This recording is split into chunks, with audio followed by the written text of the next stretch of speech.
പുരുഷാധിപത്യ വ്യവസ്ഥയെ ചോദ്യം ചെയ്യുകയും സ്വന്തം നിലനിൽപ്പിനായി പോരാടുകയും ചെയ്ത ആദ്യത്തെ സ്ത്രീയായ ലിലിത്തിന്റെ ആ കഥ പറയാം. ദൈവം ലോകത്തെയും അതിലെ സകല ചരാചരങ്ങളെയും സൃഷ്ടിച്ചുകൊണ്ടിരുന്ന കാലം. ആകാശവും ഭൂമിയും സമുദ്രവും ജീവജാലങ്ങളുമെല്ലാം പിറവിയെടുത്തതിനുശേഷം ദൈവം തന്റെ പ്രതിച്ഛായയിൽ മനുഷ്യനെ സൃഷ്ടിക്കാൻ തീരുമാനിച്ചു. അങ്ങനെ കളിമണ്ണിൽ നിന്ന് ദൈവം ആദത്തിനെ രൂപപ്പെടുത്തി. ദൈവം ആദത്തിന് കൂട്ടായി മറ്റൊരു സ്ത്രീയെ കൂടി സൃഷ്ടിച്ചു. അവളാണ് ലിലിത്ത്. ആദത്തിനെ സൃഷ്ടിച്ച അതേ കളിമണ്ണിൽ നിന്ന് അതേപോലെ തുല്യമായ രീതിയിലാണ് ലിലിത്തിനെയും സൃഷ്ടിച്ചത്. ആദവും ലിലിത്തും ഏദൻ തോട്ടത്തിൽ ഒരുമിച്ച് ജീവിച്ചു. എന്നാൽ താമസിയാതെ പ്രശ്നങ്ങളുണ്ടായി. ആദം സ്വയം ലിലിത്തിനേക്കാൾ ഉയർന്നവനായി കണ്ടു. അവൾ തനിക്ക് വിധേയയായിരിക്കണമെന്ന് അവൻ ശഠിച്ചു. ലിലിത്തിത് അംഗീകരിച്ചില്ല. എന്തിനാണ് ഞാൻ നിനക്ക് കീഴടങ്ങുന്നത്? നമ്മൾ രണ്ടുപേരും ഒരേ മണ്ണിൽ നിന്ന് ഒരേപോലെ സൃഷ്ടിക്കപ്പെട്ടവരല്ലേ? നമ്മൾ തുല്യരല്ലേ? അവൾ ചോദിച്ചു.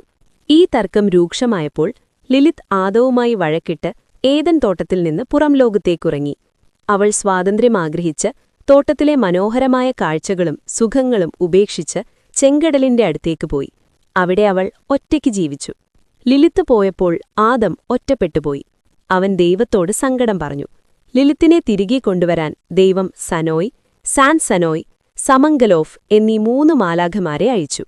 അവർ ചെങ്കടലിൽ വെച്ച് ലിലിത്തിനെ കണ്ടുമുട്ടി. ആദത്തിന്റെ അടുത്തേക്ക് തിരികെ വരൂ, അവർ ആവശ്യപ്പെട്ടു.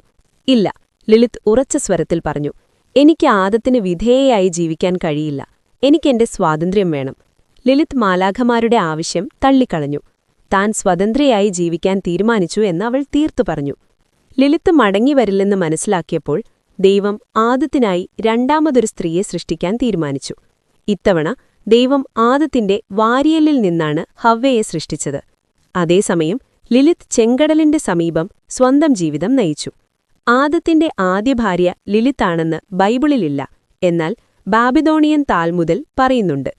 ലിലിത്ത് യഹൂദ പുരാണങ്ങളിലെ ഒരു സങ്കീർണവും നിഗൂഢവുമായ സ്ത്രീരൂപമാണ്. വേണമെങ്കിൽ ഉൽപ്പത്തി പുസ്തകത്തിലെ വരികൾക്കിടയിലൂടെ വായിച്ചാൽ ദൈവം മനുഷ്യനെ സ്ത്രീയും പുരുഷനുമായി സൃഷ്ടിച്ചു എന്ന വാക്യത്തെ വളച്ചൊടിച്ചാൽ ഈ പറഞ്ഞ ലിലിത്തിലെത്താം.